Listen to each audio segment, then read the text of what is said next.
Uno de los temas más destacados, por decirlo de alguna forma, de este plan que fue anunciado finalmente por el gobierno, el Palacio de Gobierno, bueno, ante la ausencia de un Congreso, ¿no? Normalmente lo que hace el gobierno luego de juramentar un nuevo gabinete es que se presenta en busca del voto de confianza. Al no haber un Congreso, lo que han hecho se ha hecho un informe al país, un poco pasado desapercibido, teniendo en cuenta todos los detalles adicionales que giraron en torno al tema Tía María, ¿no? Estamos aquí en estudios con Diego Macera justamente para evaluar el tema del sueldo mínimo, 930 soles que se mantenían desde el 2017 aproximadamente. Hay un anuncio que ha hecho la ministra que todavía en el 2020 se sentarían a evaluar con empresarios y los gremios en realidad para tomar una decisión al respecto. Muy buenas tardes, gracias por estar aquí en Canal N. Gracias por la invitación, encantado. A ver, hay dos partes acá, ¿no? Hay una en la que el primer ministro anunció que iba a tratar de establecer un mecanismo institucional de incrementos de salario mínimo, ¿no? Ponernos de acuerdo en la fórmula, ponernos de acuerdo cuándo se iba a subir el salario mínimo, cuánto se iba a establecer, se iba a subir en función a la inflación, en función a productividad, etcétera, etcétera. Y esto es bueno porque necesitamos algo de predictibilidad, tanto los trabajadores como los empleadores, sobre qué cosa esperar del salario mínimo, ¿no? Si el próximo año va a subir, si va a ser el subsiguiente, más o menos cuánto, eso está muy bien. Ahora, el otro anuncio de que se va a subir el salario mínimo muy probablemente y va a ser esto en función al costo de vida, creo que eso ya genera un poquito más de polémica, sobre todo porque, y acá hay que ser más o menos claros, es que el salario mínimo, el salario en general va acompañado de la productividad. La productividad es lo que determina los salarios, no tanto el costo de vida. Entonces, empezar por ahí creo que es empezar la pregunta de un modo equivocado. Claro, muchos te preguntarán de qué sirve que suba el sueldo mínimo si lo demás está estancado.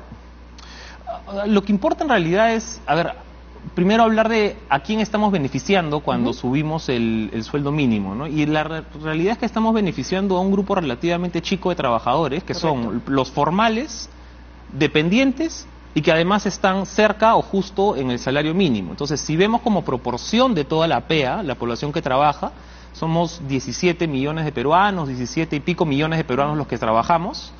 De esos, más o menos el 4% son trabajadores dependientes formales que están en salario mínimo. Entonces, estamos hablando de una propuesta para subirle el salario a ese más o menos 4%. No está mal, pero ¿cuál es el costo? ¿No? Y el costo es a quienes estamos dejando fuera de la formalidad por este incremento.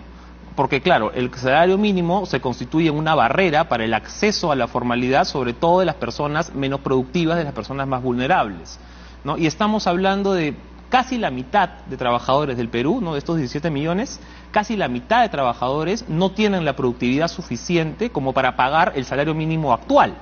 Con lo cual no tendría sentido para ninguna empresa contratarlos si no puede llegar a esa productividad. Claro. Entonces, casi que estamos diciendo que por decreto este 50% de la PEA va a ser informal. El punto central es que los salarios no se mueven por decreto, los salarios se mueven por productividad, ¿no? Y o sea, es casi como decir que voy a eliminar la pobreza pasando una ley que prohíba la pobreza. No se va a eliminar. No funciona así, ¿no? Y en un caso con tanta informalidad como el peruano, mucho peor. ¿Cuál es el objetivo de hacer este anuncio en este momento? A ver, de repente acá hay un componente político, ¿no? Ahí no quiero especular, de repente acá habría que preguntarle al propio ministerio, al propio primer ministro cuál es el espíritu. Lo cierto es que si nos ceñimos a la primera parte del anuncio, esto que va a ser institucionalizado, que ya no se va a utilizar políticamente el salario mínimo, me parece muy bien. Se habla del sueldo mínimo, de aumentarlo, pero es como que... A ver, recordemos cuándo son las últimas veces que se ha subido el salario mínimo, y a veces era cuando justamente el gobierno necesitaba pues un impulso de popularidad. Se utiliza entonces a veces políticamente esto más que técnicamente. La idea del primer ministro, y que me parece muy bien, es tratar de institucionalizar el proceso de incremento de salario mínimo para hacerlo predecible y que justamente no pueda ser sujeto a manipulación política alguna. ¿Pero qué se va a evaluar en enero? A ver, desde comienzos de este año, el gobierno está tratando de consensuar una fórmula entre los trabajadores y los empresarios y el gobierno mismo que tenga que ver con cuánto es la inflación, cuánto es la productividad, cuál es la informalidad. metemos todos estos números a una licuadora, a un algoritmo, y nos sale cuánto debería ser el incremento del salario mínimo. Hubo ese debate al inicio del año. Ese debate ha estado dándose desde el comienzo del año, pero no nos pusimos de acuerdo, el gobierno, los trabajadores y los empleadores no se pusieron de acuerdo en algunos datos concretos de cómo se tenía que calcular el incremento del salario mínimo. Entonces la expectativa es o la remuneración mínima vital, como lo sí, llaman. Entonces la expectativa es que nos pongamos de acuerdo, ok, esto es la inflación, estos son estos datos, estos son los otros, y vamos a hacerlo cada 2 años o cada 3 años, y con eso le quitamos margen al uso político del salario mínimo, lo cual me parecería en realidad bastante bueno. Pero de enero a la fecha no se han puesto de acuerdo. No, de enero a la fecha no se han... ¿Qué tendría que pasar para que se pongan de acuerdo ahora en enero? Porque lo que ha dicho la ministra es que van a conversar y si es que no se ponen de acuerdo, el gobierno va a tomar una decisión. Sí, ahí hay 2 puntos. Uno es en realidad el CNT, el Consejo Nacional de Trabajo, está compuesto por el gobierno, por los trabajadores y por los empresarios, ¿no? Sindicatos, gremios empresariales, el Ministerio de Trabajo. El CNT, sin embargo, es un órgano consultivo, ¿no? Es un órgano ¿no? que emite opiniones, ¿no? Que trata de llegar a consensos, pero quien toma la decisión al final siempre es el gobierno, ¿no? Si el gobierno al final decide que va a subir el salario mínimo, pues lo subirá, ¿no? Y si no se llega a un consenso dentro del Consejo Nacional de Trabajo, o si el gobierno no está de acuerdo con el consenso al que se llega, pues no tiene por qué aplicarlo. Al final, y eso está bien porque así es la política, para eso está el gobierno, pero sí es bueno tener claro que el CNT no necesariamente, no es la autoridad final sobre esto, la autoridad final la tiene el Ejecutivo. Correcto. También se ha hablado de aumentar anualmente las pensiones a los jubilados a la ONP. Ahí hay un tema fiscal que hay que tomar en cuenta, ¿no? ¿Cuál es el espacio fiscal que tenemos? Hay también un tema de justicia, por supuesto, con los pensionistas de la ONP, pero más importante que con los pensionistas de la ONP hoy día, me parece hablar, si vamos a hablar de justicia con las pensiones, de los que no reciben ninguna pensión de la ONP a pesar de haber aportado, ¿no? Esto por el límite de los 20 años de aporte, ¿no? Si tú eres un afiliado a la ONP, pero no cumpliste con 20 años de aporte o con acreditar 20 años de aporte a la ONP, no te toca nada, ¿no? Y en esta situación tenemos más o menos a 2/3 de los afiliados a la ONP. Entonces, me parece muy bien tratar de encontrar una manera fiscal de hacerle justicia a los trabajadores de la ONP, pero en verdad más importante aún, a los pensionistas de la ONP, pero más importante es hablar sobre esta gran masa de afiliados, y hoy potencialmente que serían pensionistas, pero no lo son, los cuales dieron su plata y hoy sirve para pagar las pensiones de otros y a ellos no les cae nada. Ahí yo creo que está la mayor injusticia. Y basta con ver mensualmente lo que uno recibe por la AFP en la que se encuentra, ¿no? La rentabilidad, lo que recibe por lo que aporta. Sí, lo de la AFP es una historia es un poco distinta, pero podemos hablar de eso también cuando quieras. Claro que sí. Bueno, hay algún tema de esos anuncios que se han hecho a través de, decretos de urgencia que se van a ejecutar, que a usted le parezca que hayan faltado en este anuncio, teniendo en cuenta que ya no tiene, digamos, esta carga del Congreso, ¿no? Que era lo que decía el gobierno, que no le permitía avanzar, ¿no? Sí, a ver, hay 2 cosas. Una es que para mí los decretos de urgencia deberían ser usados en situaciones urgentes, ¿no? Como su nombre mismo dice, ¿no? Entonces, creo que no deberíamos en general abusar de decretos de urgencia o usarlos más allá de situaciones para las cuales fueron concebidos. Eso es un punto.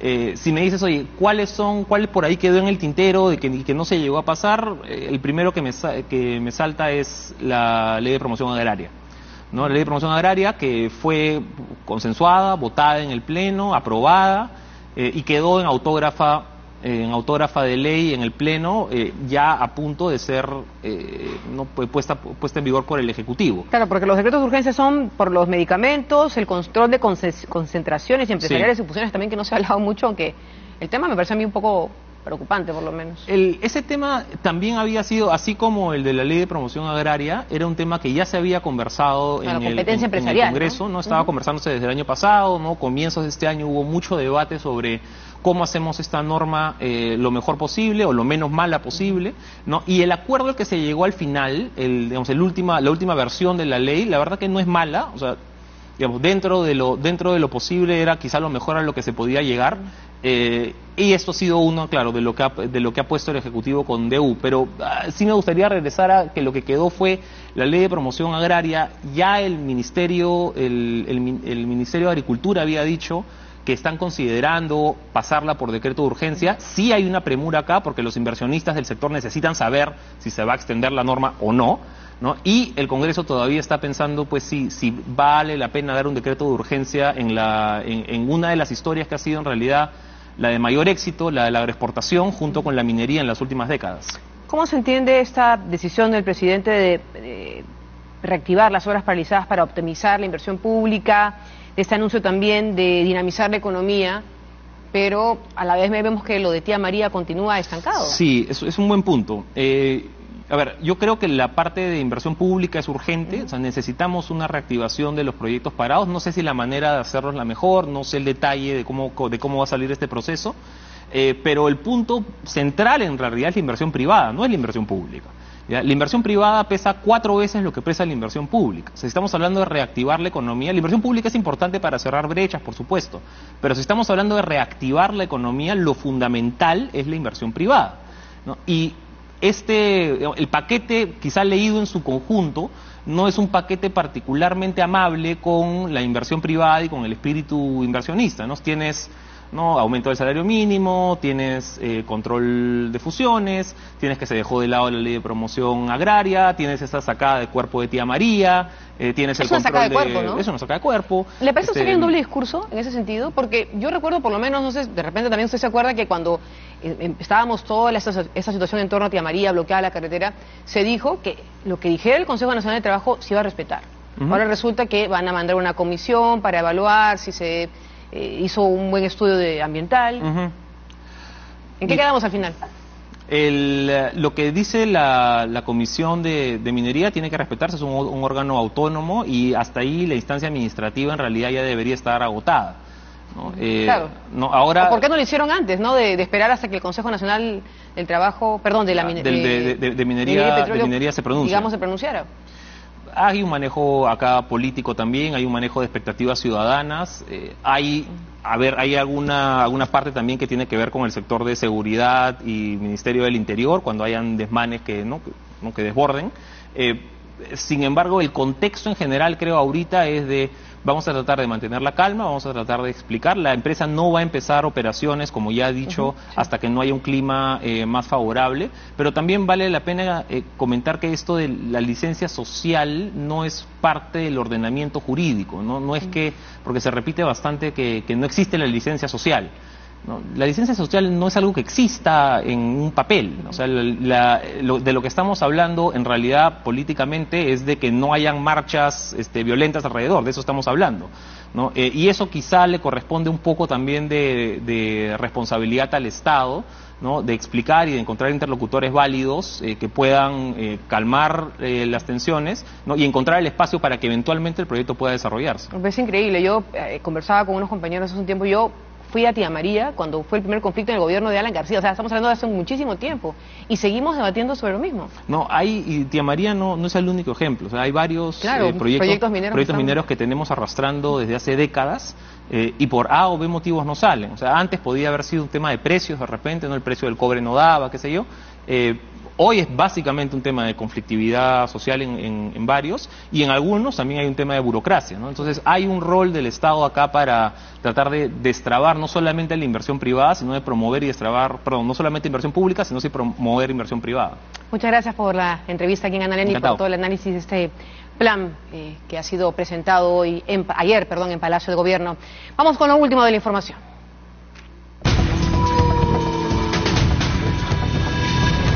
Compartimos la última carta.